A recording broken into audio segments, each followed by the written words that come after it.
Nagsalita na po etong si Senator Erwin Tulfo at dito binigyan niya ng kaliwanagan kung bakit wala sila nung nangyari mga kababayan yung insidente ng putukan po dyan sa Senado. So ngayon, eto, pakinggan po natin ang nakita nating balita galing po dito sa News 5. Nagpaliwanag ang ilang miyembro ng Senate minority kung bakit wala sila nang magkagulo sa Senado noong Miyerkules. At para pag-usapan niya, nasa linya si Senator Erwin Tulfo. Magandang umaga po sa inyo, Sen. Salamat po sa oras. Yes, Ms. Cheryl, good morning. Senator Erwin, nasan po ba kayo noong nangyari itong putukan at kaguluhan sa loob ng Senado? Nakauwi na. Dahil ang nangyari dyan, Cheryl, may mga nababasa nga ako na kesyo alam namin anong mangyayari. Actually, the reality was that noong umaga pa lang, sabi na kasi na meron daw all members caucus, ibig sabihin lahat, majority, minority, na ipapatawag si Senate President Cayetano. Bandang alas 2 ng hapon or alas 3 during the session, nagbago, sabi, all majority caucus na lang. So ibig sabihin, nung una, lahat dapat a-attendo sa caucus para magkaroon ng pag-uusap. Pero ang nangyari, sinolo na lamang ng majority mga kababayan yung pagpupulong. Ito yung nakakapagtaka dito. Kasi di ba kita nyo ha, nung una kasado na magmi-meeting lahat, yung mga senator, mga kababayan para pag-usapan, etong patungkol sa impeachment ni Sara Duterte. Pero nung hapon, bigla daw nagbago at ang sinasabi na, iba na. Ang sinasabi na mga kababayan, yung mga taga-majority na lang, yung mag-uusap-usap mga kababayan. So ibig sabihin, yung kampo na lang ni Alan Peter Cayetano, yung mag-uusap. So ibig sabihin, kung iisipin nyo pong maigi, baka sila nga talaga, yung majority talaga ang nagplano mga kababayan niya, mga kaguluhan na yan at drama na yan sa Senado. Kasi bigla ang nagbago at sinolo nila yung mga pag-uusap. Anyway, ituloy pa natin. Kasi minority, so ano pang gagawin namin? So, I left the Senate ng around 6 o'clock. That's the time that I left. So, lahat kami nagsialisan kasi kung majority lang ang magkukukus, ano pang gagawin namin doon? Tama. Majority, in fairness naman. Kasi ganun din naman mga kababayan si Tito Sen. Kita nyo nga, di ba, nung hinarang nga siya doon sa gate mga kababayan ng Senado. Di ba, madilim na rin noon. Bandang 6:30 na rin yun mga kababayan. Nung hinarang siya ng mga didisit na walang modo. So ngayon, kung mapapansin po ninyo, talagang halos sabay-sabay umalis yung mga nasa minority. Kaya nag-focus sila dahil selection na ng mga committees kung sino magiging chairman of various committees daw. So yun po yung kwento on that. Nakaalis na po lahat ng minority senators natin bago nagsimula yung tensyon. Ang pinaka-last yata na umalis was si Senator Win at saka si Senator Soto. Sila yung pinaka-last na umalis ng Senate. Kasi nga, ano pang gagawin namin doon ni Cheryl? Hindi naman kami kasama sa caucus, sa minority kami. So, tama. What else can we do? Umalis na lang. I mean, ako meron akong dinner. So, mga ibang kasama ko may mga meeting. That's what happened. That's the truth. Sen, kailan mo nalaman, paano mo nalaman na nagsimula na nga o nagkakaroon na nga, nagbi-build up na yung tension hanggang umabot na sa putukan yung nangyari po sa Senado? Well, Jericho, my chief of staff, Javier, was the one who texted me. I was having dinner.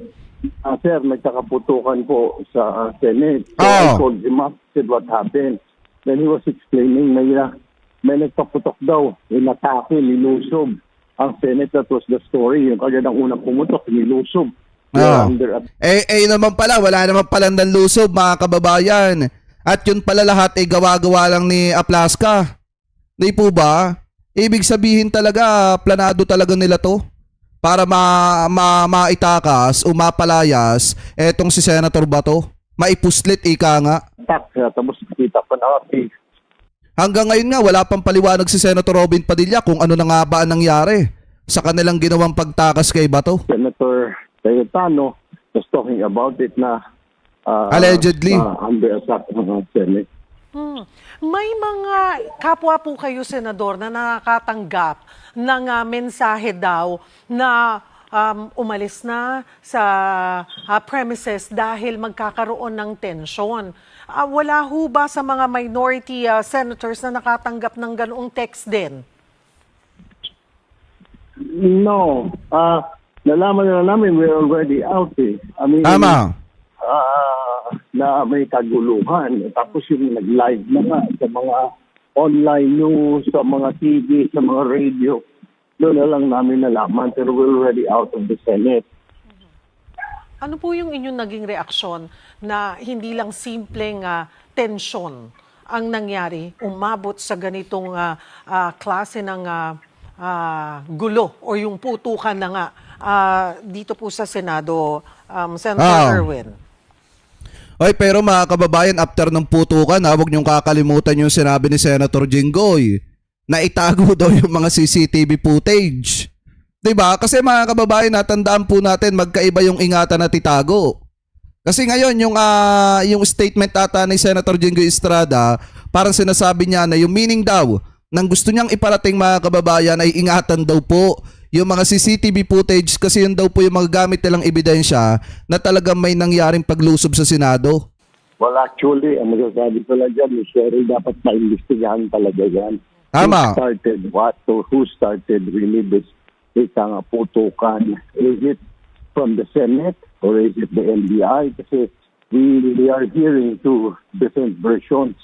Sa NBI, ipakita ng NBI ng may letter ang DSIS official sa kanila na magpadala ng NBI para to secure their building. Tama. Osaan naman saying na ang NBI nagpaputok. The NBI was saying may mga videos na sila nga naglalabasan na unang narinig ng putok doon sa loob ng Senate. So, we really don't know. I guess it's very hard to speculate. I think the best way, we just have to wait siguro for the outcome of the result. After all, there's an ongoing investigation. The BILG is conducting an investigation. Secretary John Vic, and then also the Senate will be conducting its own investigation. The NBI will also do its investigation. So I guess it would be proper if we'll just wait for the results and compile all these results of their respective investigations so that we can finally say what really happened, what transpired. Well, initially, right now, it's just na the Senate fired the first shots. Pero they're saying, no, we just returned fire because there's a certain person, a driver, the NBI allegedly fired 5 shots. So we have to, it's very unfair, Michelle, we really have to wait for the outcome of the investigation. Gaano kalaki ang naging epekto po nito sa imahe at kredibilidad Yan. ng Senado? Ako, sobra. Sabi nasa damag din mo. I mean, kung sa Korea, ang mga at ibang bansa na yung kanilang mga Senate, yung Parliament, yung pamabalita, dahil sa mga suntukan, ito, baril lang talaga kahiyaya. We were in the headline news Diba? in the US, we were all over the place. Tsaka mga kababayan, sunod-sunod na kaguluhan yung nangyari dyan. Yung pagtakbo ni Bato de la Rosa na nag-viral, hindi lang sa Pilipinas, kung hindi maging sa ibang mga bansa. Tapos di ba may mga nangyari pang insidente na kung saan nagdidemand ng sorry etong si Senator Robin Padilla galing kay Senator Kiko Pangilinan dahil nasigawan daw siya mga kababayan. And then nung hindi mapagbigyan, nanggagalayitit, gustong manapak nitong si Padilla. And then after, yung mga nangyaring yan, eto na. May mga ganito ng klaseng insidente mga kababayan na meron ng drama sa Senado na kung saan nagkaputukan na. CNN, Reuters, ABC, News. Tapos ang nangyari putukan, parang nakakahiya. The institution was kaya talaga yan. Like, the institution was under attack. Tapos, ay masama pa, may mga nakita ko sa foreign wire, foreign news, kasi nasabi, question like, was it staged? Ika nga, parang drama. Yes. Nakakahiya naman. Drama naman talaga. Drama naman talaga mga kababayan. So, we really have to do something. So, the investigation must really be accomplished right away para then we can say something na sino may mga kasalanan. So, stage ba yun? Then so be it. Kung inatake, then sino may mga umatake kailangan silang managin, di ba? Tama. At ngayon nga po ay after nung kaguluhan, around 2:30 in the morning, when did you learn then, Senator Erwin, na wala na pala o ang ginamit din naman na term ng asawa ni Senator Bato ay tumakas, ano, or lumabas na, nakaalis na ng Senado, itong si Senator Bato de la Rosa? I think it was around 8 or 9 a.m. May mga lumalabas sa social media na wala na si Senator Bato, etc. So, I have to wait. Ay, Samurai, parang ibinulong din sa akin yan eh. Gusto niyo ba ibulong ko sa inyo mga kababayan? Gusto niyo ibulong ko sa inyo? Baka magkaroon ulit ng wag na. Hindi, nanaginip kasi ako kanina eh. Na para magkakaroon ulit ata ng palit Senate President. Parang maaga atang magwawakas yung posisyon ni Alan Peter Cayetano para magkakaroon ata ulit ng ng palit liderato sa Senado. Confirmation because these are just reports in the social media. Tapos finally, I think around 10 or 11, there were already reports na Senator Bato left the Senate premises. So that's where I learned that around 10 or 11 a.m. in the morning already. So what was your reaction? Well, actually, it was like, hindi naman siya namin tinulong, di ba? So, I mean, he's there for protective custody. Anytime pwede naman siyang umalis, di ba? Dahil hindi naman siya custody because may kaso siya. He was just there seeking for protection. And then, the only thing is like, may mga nagsasabi na kailangan, hindi po pwede yun. Para magkakaroon kasi mga kababayan ng sa mga susunod na hindi natin alam o sa mga susunod para magkakaroon ata ng Senate alam niyo na yon, Senate at saka ito tapos paparit ng liderato, di ba? Sana nga mangyari yan. Pero may president kasi, I'm the minority, don't get me wrong, okay? I am not but Senator Bato's best friend or supporter. Pero if we really look at it, Ms. Cheryl, may ilang senador na may president na nagtago din sa Senate. Si Senator John Enrile, na ginawa na rin yun, sina Senator Trinidad, Senator De Lima, they all seek refuge or sought refuge sa Senate. So, bakit ito hindi rin pagbigyan? So, hindi ako pumariman ng resolution na that si Senator Bato de la Rosa will have to surrender kasi may president na di ba? Yung worry ko lang, one day... Hindi, much better to surrender dito kay Senator Bato kaysa magtago pa siya na magtago. Ko lang, like, sana nagpaalam na buti. Parang hindi na kasi parang hindi rin alam ni Senator ni SP Cayetano na biglang umalis si Senator Bato. Sana, kasi siya ang nag-approve, sana nagpaalam kasi as of 11 a.m. Pagpapakusap si Senator Cayetano, sabi niya, I still have to check if he's still here. Kasi dapat tumawag muna siya, di ba na, okay, SP, alis na ako. Kasi mabibilitan ang buhay ko. Yun lang naman yung sa amin, sa minority. Sana nagpaalam siya, hindi naman parang bigla na lang lalaya. Bakit ganoon? Okay, eto po, even the Senate President, hindi alam. So, wala man lang nagbigay ng warning or agad-agad na nag-report na umalis na po kani-kanina lamang dito sa premises si Senator Bato at posibleng kasama niya si Senator Robin Padilla. Walang ganun man lang report ang security. Hindi po ba dapat yun na standard na automatic, especially na hindi talaga i-report yan, lalo na kung kausap nila yung security. Di po ba? Hindi talaga i-report yan mga kababayan. Lalo na kung planado talaga yung pag-alis ni Senator Bato. Papalabasin na lang nila na umalis yan basta-basta. Pero totoo dyan mga kababayan, siguro alam din naman nila. Ano po dyan sa majority, alam din nila na umalis etong si Senator Bato at alam nila yung plano ni Senator Bato na pag-alis. Imposible naman na hindi nila alam yan. Kakaibang sitwasyon po ang mayroon sa Senado sa mga oras na yon? Kaya din ang tanong ko, Michelle, katulad ng tanong ng mga kababayan natin, bakit hindi alam ang security? Dapat yan, kung umalis, nakita pala nila o sa Sergeant at Arms sa Alaska, dapat pinimbrihan ng SP na, Sir, umalis na po si Senator Bato. Tama. Ganito kung may kasama man. Wala parang kept in the dark din ang Senate President until 11 a.m. 2 pala nangyari. Sana they could have informed him and texted him para bilang out of courtesy, he's the head of the Senate now, di ba? Dapat lahat na nangyayari sa Senate, alam ng SP. So, I guess, kung titignan mo, may fault din doon ang USA because they didn't inform the Senate President. Siya nakapirma doon sa custody. Kaya tama lang sabihin, Sir, wala na po yung pinakustody natin, umalis na po. Dapat ganon.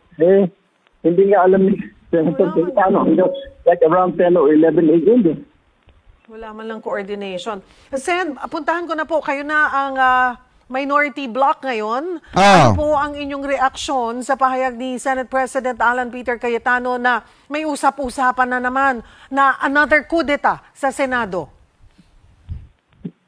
Kudeta? Magpapalit na naman daw ng ano? Posible daw na naman ang pagpapalit ng leadership.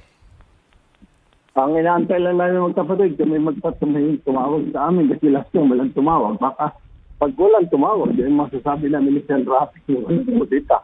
Kasi walang tumawag sa amin yung nakaraan. So, we're just waiting na somebody will call us, di ba? Na, alalahanin nyo, mga DD-shit.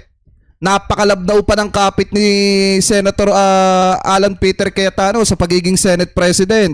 Napakanipis pa nung majority nila. 'Di ba? May dalawa lang lumipat diyan, laglag na 'yan. Di po ba mga kababayan, magkaroon lang ng dalawang lumipat diyan, laglag na 'yan. 'Di ba? Kaya nga kung titingnan nyo, hindi naman katulad kasi yan mga kababayan nung kay Tito Sen na madami yung sumuporta kay Tito Sen para makuha yung majority. Ngayon, dito napakanipis ng majority mga kababayan ni Alan Peter Cayetano. May isa o dalawa lang dyan na bumaligtad mga kababayan, automatic laglag na yan. Kaba, yan usually, Michelle, yan saan ka? Tapos ipagpalagay nyo, halimbawa, yung dalawang nag-abstain, sumama kay Tito Sen. Di ba, wala na. Tanggal na sa pagka-Senate President, etong si Alan Peter Cayetano.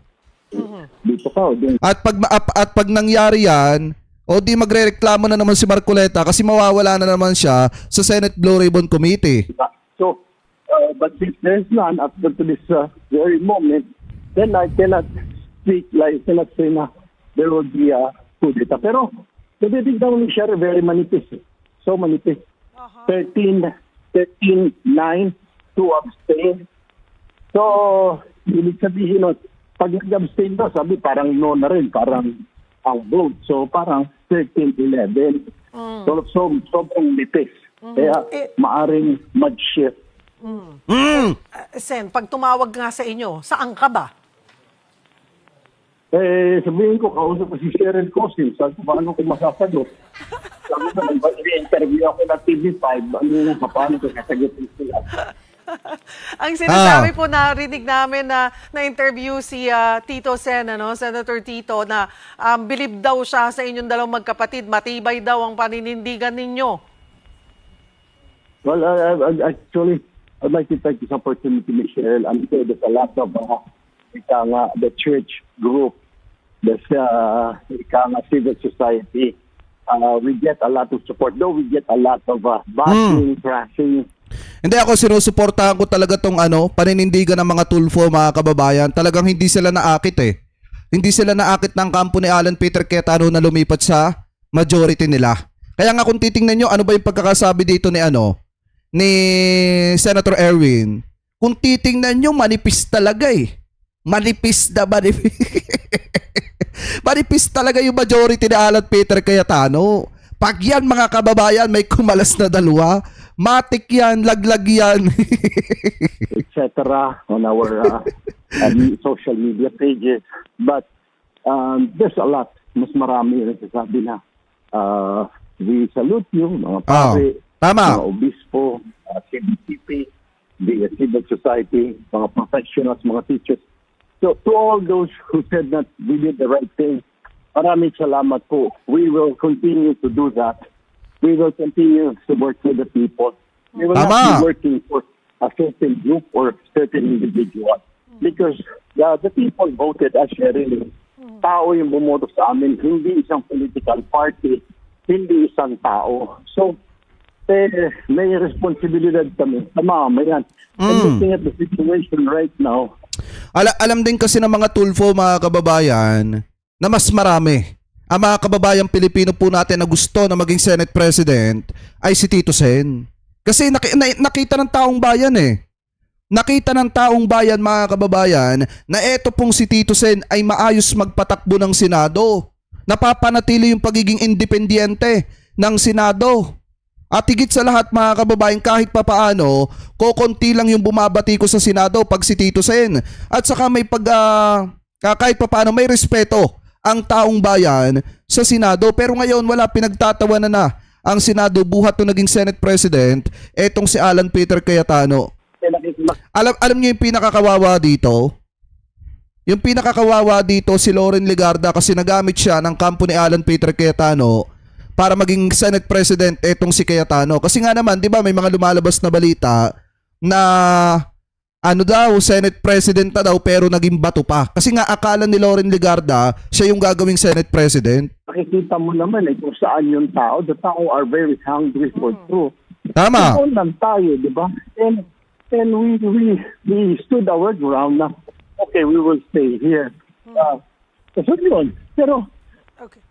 O di ba kita nyo sinasabi dito ni Senator Erwin Tulfo, kung saan yung maraming tao doon sila. Eh ngayon, halimbawa mga kababayan, umingay yung halimbawa magto 2028 na, umingay yung panawagan ng taong bayan na tumakbo. Etong isa sa mga Tulfo. Kaya daw mga kababayan, tatakbo yan. Kasi mas matimbang sa kanila ang panawagan ng taong bayan na talagang magserbisyo sa mga kababayang Pilipino po natin. At nakita naman natin mga kababayan na ang mga Tulfo talaga, makabayan talaga. Anyway, ituloy pa natin. we voted kasi, we did not go join the other side. It's not because we were not informed. It's just because yung mga beliefs, meron silang mga beliefs na hindi acceptable sa amin. Yun lang yun di ba? Sen, ihabol ko na lamang po panghuli, papalapit na yung usapin kaugnay nga nitong nasa inyo na po yung articles of impeachment, magko-convene na anytime as an impeachment court. Ang pagkakaalam ko, Monday. Ang Senado, sa gitna ng mga nangyayaring ito, kumpiyansa ho ba kayong magiging maayos at patas ang paghawak ng Senado sakaling tuloy ang proseso? We have to do our job. As Senator S.P. Cayetano was saying, we will be convened as a trial court, as an impeachment court on Monday. So we will automatically, that will make us like kapag mamnunumpa kami Monday sa senator judges. So I guess we'll have to do our job as a judges, Cheryl. Okay. Ngayon, pag ang mga televised naman ito, nasasambayanan. Kung Tama. mali ang actuations namin, ang mga decisions namin, then let the people decide. Diba? Kung glaring naman yung evidence, pagkatapos glaring evidence for conviction, inacquit mo, or very solid yung evidence, so walang evidence at all, zero to convict. Bakit mo ito convict? So, the people are watching. Tama. They will be the ones to judge us. Parang, gano'n yun, mag-judge kami doon sa isang kaso. Kami naman i-judge ng sambayanan. So, yun ang sinasabi natin. Kaya, at this very point, mahirap magbitaw ng salita na, kailangan ganito, kailangan gano'n. Kailangan, you have to show impartiality. Kasi, pag pinakita mo na yung kulay mo, alam na ng mga tao mga decision. Sabihin mo, i-dismiss na namin. How can you dismiss? Sa poll, si Amy Marcos at si Robin Padilla dito sa sinabi ni Senator Erwin. Dapat dapat nangingibabaw sa'yo yung neutrality. Hindi yung pagiging bias mo na porket Duterte ka, susuportahan mo na agad si Sara Duterte, tia-acquit mo na ang kaso nito kahit matibay naman yung ebidensya. Hindi po nga nakikita yung mga ebidensya na ipipikita. Kung walang katurya-turya ebidensya, then dismiss it. Pero kung meron naman, then let's hear it. Di ba? Senator Erwin Tulfo, marami pong salamat sa inyong oras. Magandang umaga. Ayan Di ba mga kababayan? Kita nyo kung ano yung possible na mga abangan natin at makikita natin dito sa Senado. Bukod sa impeachment trial nitong si Sara Duterte, malaki ang posibilidad na magkaroon pala ulit ng pagpapalit ng liderato ng Senado. Abang-abangan nyo lang yan, mga kababayan, kasi nga, gaya ng sabi ni Senator Erwin, manipis talaga eh. Manipis yung bagong majority. At kapag halimbawa, mga kababayan, in my personal opinion, kung may bibitaw na mga isa, dalawa dyan, hanggang 3, wala na. Laglag na sa pagka-Senate President, eto pong si Alan Peter Cayetano. At sana mangyari yan. Kasi nga, para maibangon kahit papaano yung reputasyon at integridad ng Senado. Kasi mas komportable ang taong bayan kapag si Tito Sen yung Senate President. Ano po? So kayo, mga kababayan, kung kayo po ang tatanungin, ano po masasabi ninyo hingil po dito sa mga topic na ito na tinalakay po natin? Ano po ang komento po ninyo hingil po dito sa mga issue na pinag-usapan po natin? So comment below na lamang po kung ano po masasabi nyo hingil po dito, mga kababayan.